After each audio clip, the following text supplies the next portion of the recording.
మోహన్ బాబు, మనోజ్ వివాదం తెలుగు రాష్ట్రాల్లో hot topic. తండ్రీ కొడుకులు కాస్త బద్ధశత్రువులుగా మారారు. భౌతిక దాడుల నుండి కేసులు పెట్టుకునే వరకు వెళ్లారు. గత 3 రోజులుగా హైదరాబాద్లోని జుల్పల్లి ఫామ్ హౌస్ వద్ద హైడ్రామా చోటు చేసుకుంటోంది. మోహన్ బాబు ఫ్యామిలీ గొడవలు రచ్చకెక్కిన నేపథ్యంలో అసలు ఎవరిది తప్పు అనే చర్చ మొదలైంది. 5 దశాబ్దాలకు పైగా సినీ ప్రస్థానం కలిగిన మోహన్ బాబుకు పరిశ్రమలో ఒక గౌరవం ఉంది. ఇండస్ట్రీ పెద్దలో ఒకరిగా చలామణి అయ్యారు. నిర్మాతగా పదుల సంఖ్యలో చిత్రాలు నిర్మించారు. పద్మశ్రీ అవార్డు గ్రహీత. రాజకీయాల్లో కూడా రాణించారు. పార్లమెంటుకు వెళ్లారు. ఇంతటి ఘనకీర్తి ఉన్న మోహన్ బాబు ఇమేజ్ భారీగా దెబ్బతింది. తాజాగా చోటు చేసుకున్న పరిణామాలు కుటుంబ గౌరవం రోడ్డున పడేశాయి. మోహన్ బాబు, మనోజ్ మధ్య గొడవలు తారాస్థాయికి చేరాయి. భౌతిక దాడులు చేసుకోవటంతో పాటు కేసులు పెట్టుకున్నారు. మోహన్ బాబు, మనోజ్ల వ్యవహారం పరిశ్రమను ఊపేస్తున్న తరుణంలో అసలు ఎవరిది తప్పనే చర్చ మొదలైంది. ఈ విషయాన్ని లోతుగా విశ్లేషిస్తే మనోజ్ని మోహన్ బాబు కొంత నిర్లక్ష్యం చేశాడేమో అనిపిస్తోంది. విష్ణుతో సమానంగా మనోజ్ని చూడటం లేదనే వాదన ఉంది. ఇందుకు కారణాలు గమనిస్తే విష్ణుని 30 కోట్ల బడ్జెట్తో గ్రాండ్గా లాంచ్ చేశారు. మోహన్ బాబు స్వయంగా నిర్మించిన విష్ణు మూవీ బడ్జెట్ 30 కోట్లు అని సమాచారం. 2003లో అంత బడ్జెట్ అంటే చాలా ఎక్కువ. కానీ ఈ సినిమా పెద్ద మొత్తంలో నష్టాలు మిగిల్చింది. అదే సమయంలో మనోజ్ని చాలా సాదాసీదాగా లాంచ్ చేశాడు. మనోజ్ డెబ్యూ మూవీ దొంగా దొంగది ఒక రీమేక్. తమిళంలో ధనుష్ చేసిన చిత్రాన్ని మనోజ్ తెలుగులో చేశాడు. దొంగా దొంగది మూవీ పాజిటివ్ టాక్ తెచ్చుకుంది. విష్ణుతో మోహన్ బాబు ఎక్కువ సినిమాలు నిర్మించారు. విష్ణుతో పోల్చుకుంటే మనోజ్ మాత్రం ఇతర నిర్మాతలపై ఆధారపడ్డాడు. విష్ణు హిట్ కొట్టి చాలా కాలమవుతోంది. ఆయనకు కనీసం మార్కెట్ లేదు. విష్ణు గత చిత్రం జిన్నా ₹1 కోటి వసూలు చేయలేదు. అలాంటి విష్ణుతో 100 కోట్లు పెట్టి కన్నప్ప అనే పాన్ ఇండియా మూవీ చేస్తున్నాడు. మరోవైపు మనోజ్ సిల్వర్ స్క్రీన్పై కనిపించి 6 ఏళ్లవుతోంది. 2018 తర్వాత మనోజ్ సినిమా చేయలేదు. గతంలో మనోజ్ అహం బ్రహ్మస్మి టైటిల్తో ఒక మూవీ ప్రకటించారు. మోహన్ బాబు మద్దతు ఇవ్వలేదు. ఆ ప్రాజెక్ట్ ఆగిపోయింది. కుటుంబ ఆదాయం మొత్తం విష్ణు కోసమే మోహన్ బాబు ఖర్చు చేస్తున్నారు. సినిమాలు ఆడకున్నా విష్ణుతో చేస్తూనే ఉన్నారు. ఇది కూడా మనోజ్ తిరుగుబాటుకు కారణం. ఇక మంచు కుటుంబానికి ప్రధాన ఆదాయ వనరుగా తిరుపతిలోని శ్రీ విద్యానికేతన్ ఎడ్యుకేషనల్ ఇన్స్టిట్యూట్స్ ఉన్నాయి.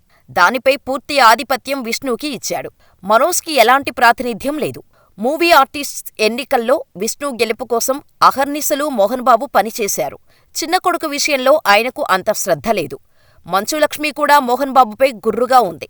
ఆమె ముంబైకి షిఫ్ట్ అయింది. మనోజ్ వర్గం ఈ కారణాలు చూపుతూ మోహన్ బాబుదే తప్పు అంటున్నారు. కుటుంబ అంతర్గత విషయాలు మనకు తెలియవు కాబట్టి ఎవరిది తప్పు, ఎవరిది ఒప్పు అనేది తేల్చలేం. ఇక ఇదిలా ఉంటే ఇండస్ట్రీలో నటుల మధ్య ఎన్ని విభేదాలు ఉన్నప్పటికీ ఏదైనా ప్రాబ్లం వచ్చినప్పుడు మాత్రం సీనియర్ నటులందరూ ఒకటవుతారని నిరూపించటంలో చిరంజీవి ఎప్పుడూ ముందు వరుసలో ఉంటారు.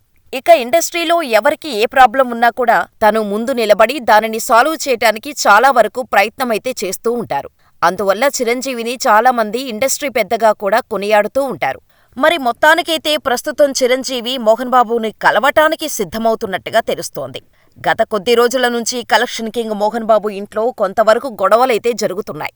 ఇక ఏదో కారణం చేత వాళ్లు గొడవలను క్రియేట్ చేస్తూ వార్తల్లో నిలుస్తున్నారు.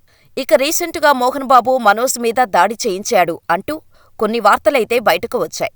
ఇక దానికి తగ్గట్టుగానే మనోజ్ కూడా హాస్పిటల్లో జాయిన్ అయి 2 రోజుల పాటు చికిత్స చేయించుకున్నాడు. ఇదిలా ఉంటే మోహన్ బాబు నిన్న నైట్ ప్రముఖ మీడియా రిపోర్టర్ మీద దాడి చేశాడు. దాంతో ప్రతి ఒక్కరూ ఆయన మీద విమర్శలైతే చేస్తున్నారు. ఇక ఏది ఏమైనా కూడా ఆయన అస్వస్థతకు గురై గచ్చిబౌలిలోని కాంటినెంటల్ హాస్పిటల్లో జాయిన్ అయ్యాడు. ఇక తనని చూడటానికి ఈరోజు చిరంజీవి తరలి రానున్నట్టుగా తెలుస్తోంది. చిరంజీవికి, మోహన్ బాబుకి అప్పుడప్పుడు చిన్న చిన్న గొడవలైతే జరుగుతూ ఉంటాయి. అయినప్పటికీ వాళ్లు ఎప్పటికప్పుడు కలిసిపోతూ ఉంటారు. ఇక ఆప్తమిత్రుడు అయిన మోహన్ బాబును చూడటానికి చిరంజీవి వెళ్లడమనేది కొంతవరకు మంచి విషయమనే చెప్పాలి.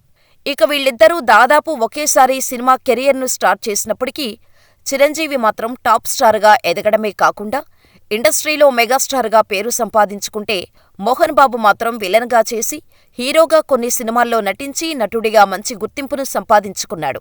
ఏది ఏమైనా కూడా ఆయనలాంటి నటుడు తెలుగు సినిమా ఇండస్ట్రీలో మరొకరు ఉండరని చెప్పటంలో ఎంతమాత్రం అతిశయోక్తి లేదు. ఇక ఫ్యామిలీ ప్రాబ్లమ్స్తో కొంతవరకు విసిగిపోయిన ఆయనను చిరంజీవి కలిసి పరామర్శించి మోరల్ సపోర్టుగా నిలవాలనే ఉద్దేశంతో ముందుకు సాగుతున్నట్టుగా తెలుస్తోంది. ఇక ఎంతైనా మెగాస్టార్ చిరంజీవి అంటే ఇండస్ట్రీలో ఒక పెద్ద దిక్కుగా ఉన్నాడు.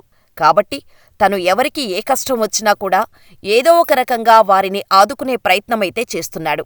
ఇక అందులో భాగంగానే మోహన్ బాబుని కూడా కలిసి సమస్యలను తెలుసుకొని వీలైనంత వరకు వాళ్ళ ప్రాబ్లమ్స్ను సాల్వ్ చేసే దిశగా చిరంజీవి ముందుకు అడుగులు వేస్తున్నట్టుగా తెలుస్తోంది.